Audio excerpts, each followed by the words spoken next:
Hey, how's it going, bro? Long time no talk. How's things going?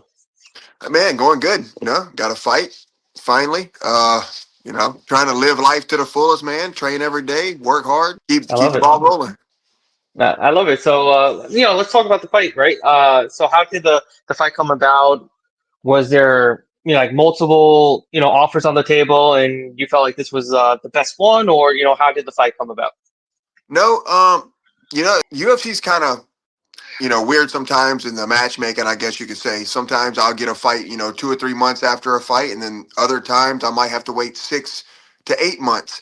And I kind of felt like okay, so after my last fight was in July.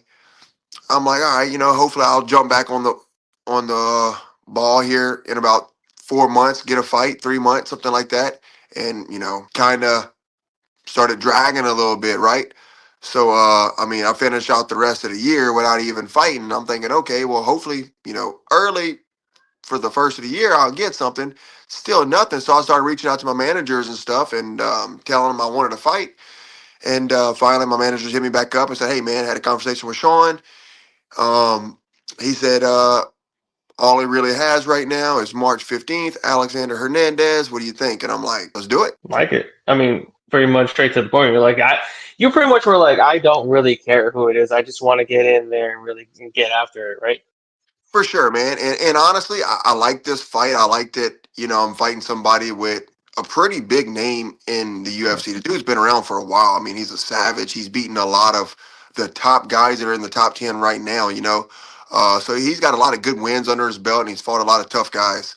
So I think it's one of those fights that's going to really excite me a lot because, I'm at the point in my career where a lot of people might not know how long I've actually been around or how long that I've been in and out the UFC. I made my UFC debut in 2013 on the John Jones and the Chael Sonnen card. So, that was, over 10 years ago. Yeah. And, you know, and doing all that I've done, I've been on the Contender Series. I've won the Ultimate Fighter. I've won the contract on the Contender Series. So I feel like I've been in every phase of the UFC. I was in the UFC before the sponsor deal. I was able to wear my own sponsors on the short, my first fight in the UFC. Yeah. And so I feel like I'm at the point to where, man, yeah, I will fight anybody UFC gives me. I would welcome all these newcomers into the octagon, all the guys off the Contender Series, stuff like that. But man, like I was wanting to fight guys like Jim Miller, like freaking if Cowboy Cerrone was coming back to 55 or 70, or I know they just released Clay Guido, but that would have been another one that, I just wanted to fight some guys that's got some name value.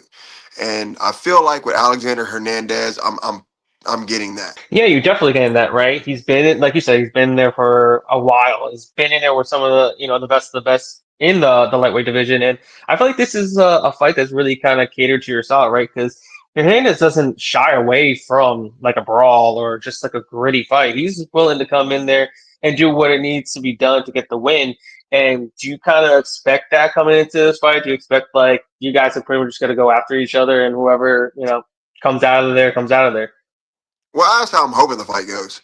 I feel like he might look for the little bit more easier path to victory. I don't know if he really wants to just kind of you know meet in the middle and just throw down. And really, that's not the smartest thing for us to even do.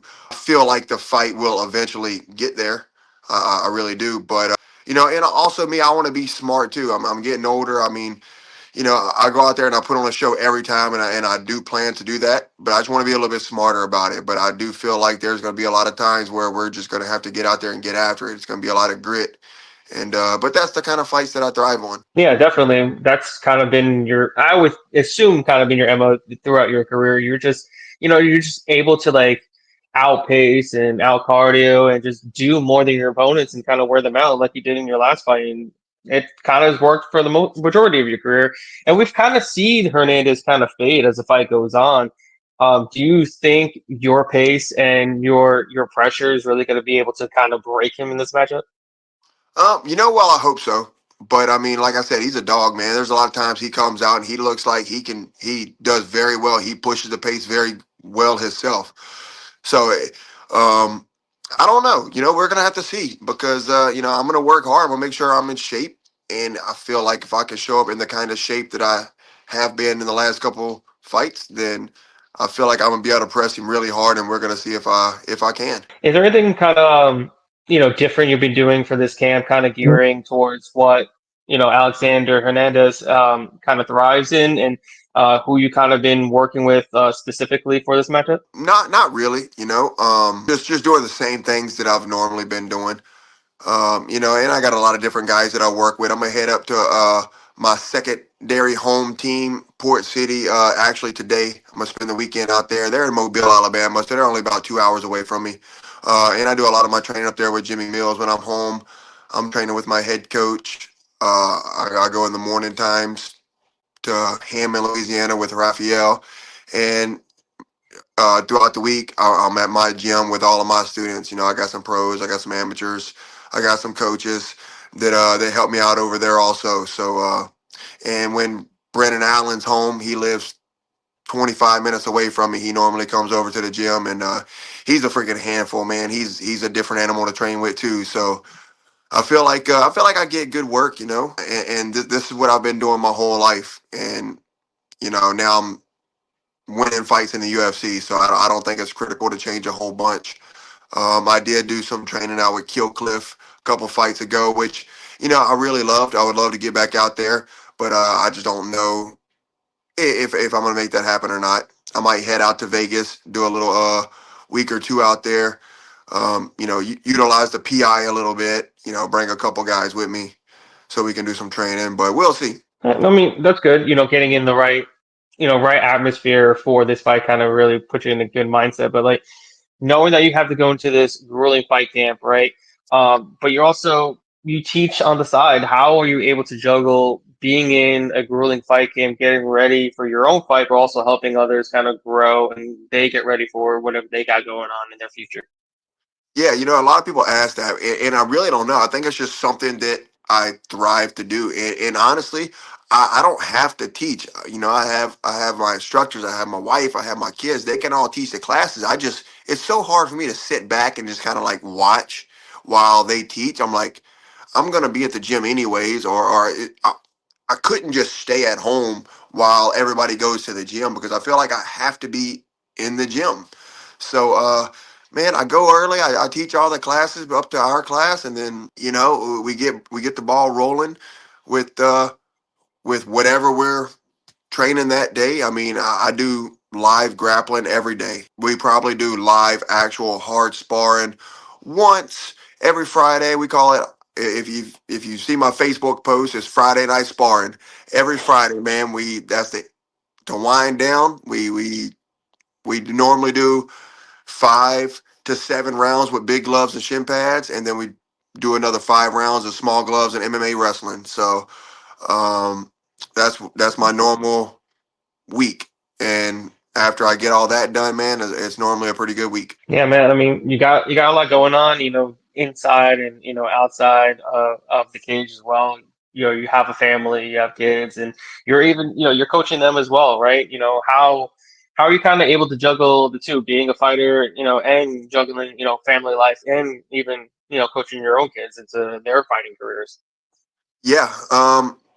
To me, it's simple, man, because it's what I love to do. And it's my job. I'm a full time gym instructor, gym owner, and fighter, I guess you could say. I just got off the phone about 5 minutes ago because we're trying to match my 4-year-old and my 14-year-old for an MMA fight. So I'm doing some matchmaking for them right now Crazy. for the week before my fight.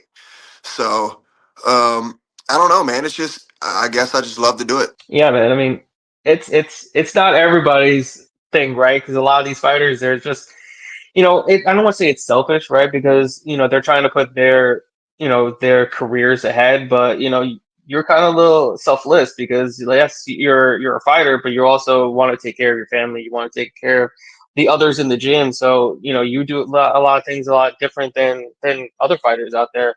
And maybe that's because of you've been in the game for so long and you kind of you've grown accustomed to it, right? Is that kind of what you envisioned your life being earlier in your career to be where you kind of were where you are right now? You know, I don't really know if I really envisioned that. I remember because I mean, of course, I've worked a full time job. I was an alarm technician for 15 years, and I actually, stopped working or stop installing alarms and fire alarms. I want to say after I fought Ione Barcelos and got fight of the night, my job was kind of giving me some troubles, and I'm like, I don't need to work with you no more. You know what I'm saying? I'm back in the UFC. I found my wife that I'm with now. We had just got together, and I already owned one gym, but it was small. I didn't have a lot of students, so it wasn't really paying my bills. And then I decided to purchase another gym that was already kind of established, just didn't have a lot of students, and that was about 25 minutes away from my current gym in Franklinton, Louisiana. When I got with my wife, and I'm like, you know, why don't I just buy this gym from my coach that he's trying to sell, and we'll just be full time gym owners, and that's just what we're gonna do. So we decided to try it out, man, and we really put a lot of time and effort into those gyms and grew it up, and now we got hundreds of students. So it works for us. And then we even wound up moving to the city that that gym was in, because they have way better schools than where we were at for my kids. So we found a house on 20 acres. So now we got Wow. a freaking farm. My wife's got 7 horses and donkeys and pigs, goats, chickens. I mean, yeah, we kind of just live the farm life, man, and go to the gym, train, and then we fight. Man, that's a life. Honestly, that's great to hear because a lot of the fighters out there, right? They get in with the UFC very quickly. They're 4-0, 5-0, and then they quickly fade out, and then they're kind of back to the 9 to 5 grind, which kind of sucks. But like you were able to go through the motions, fight through adversity, get in and out of the UFC, get back on your third stint, and you're still thriving in your day to day life as well as the UFC. You really don't need the UFC, but you love it and it's your passion and it's your dream. Like where can you expect the rest of your career to kind of like pan out and kind of go from here after the Alexander Hernandez fight? I want everything. I want everything these big fighters have. My kids, they're gamers. If I showed you their room, we have 3 boys and they're lined up. There's a gaming system here, gaming system in the middle, gaming system over here. So they're constantly gaming. And one of the games they play is UFC. Man, Yeah, I want to be in the freaking game. I've done all the scans and all this and that to be in the game. It's just that's another dream of mine for my kids to be able to play with me on that game. Number two, and I think somebody just called for this when they won a fight a week or two ago. I want to be on the trading card. I want a ranking. I want to have a number beside my name. That's probably going to be one of my number one goals is to be ranked in the UFC, and I think I can do it. And of course, it all starts with March 15th getting past Alex. If I get past Alex, I think I'm gonna be on my way because that's a big fight. And you can look at our rankings right now. I want to say he's 60 something in the world right now, and I think I'm 70 or 71 in the world, and that's the whole world. That's not including the UFC. The UFC is going to drop us down a little bit, so we're probably both in the 60s in the UFC. So a big win, man, might bump me into the 30s and another one in the 20s. And then I don't know, man. Depends on who I fight. If you never know, I might jump up and get a short notice call to fight and to step in and fight somebody that's already ranked. And hopefully one day that can happen and I can take that ranking. yeah, man. I mean, sky's the limit, right? Big fight coming up March 15th. We're all looking forward to see it, but what can we expect to see out of you in this fight? So man, just expect the same that you always see. I'm going to show up. I'm going to be in shape, and I'm gonna try to take his head off by any means necessary. Like if he wants to wrestle, then we're gonna wrestle. I'm gonna try to submit him. I'm gonna try to cut him up from the ground with elbows. If we're on the feet, then I'm just trying to knock him out. I'm gonna go forward. I'm gonna put pressure. Whatever happens, happens. Like we said, man, I'm doing this for fun. This is my life. Is what I do. It's and I think that's been my success from the show because even when I went to the show, I'm like, I don't have to go on the show. I'm doing this because I want to. I'm doing this because this is fun to me. We're a little messed up in the head, man. Fighting's fun to us, and so it's all fun to me. I'm there to have fun. I don't have a lot of pressure on my shoulders, and we'll see what happens. Man, looking forward to it. But before I let you go, I want to know you have a message out there for your fans and those people that support you, that are looking forward to your fight coming up? Yeah, man, just want to say I appreciate to everybody. Thank you to all of my friends, all of my fans. Um, what's cool about having good fans, man, is because you're never gonna be liked by everybody. Somebody, you're always gonna have haters, but that's where your fans come in and they back you up. I can see one thing, somebody else say something online, oh, this dude's trash, or this dude's he don't deserve to be in the UFC, and then I got another one jump in, bro. Like this dude done did this. So thank you to all the fans that always get my back, man, and appreciate you guys.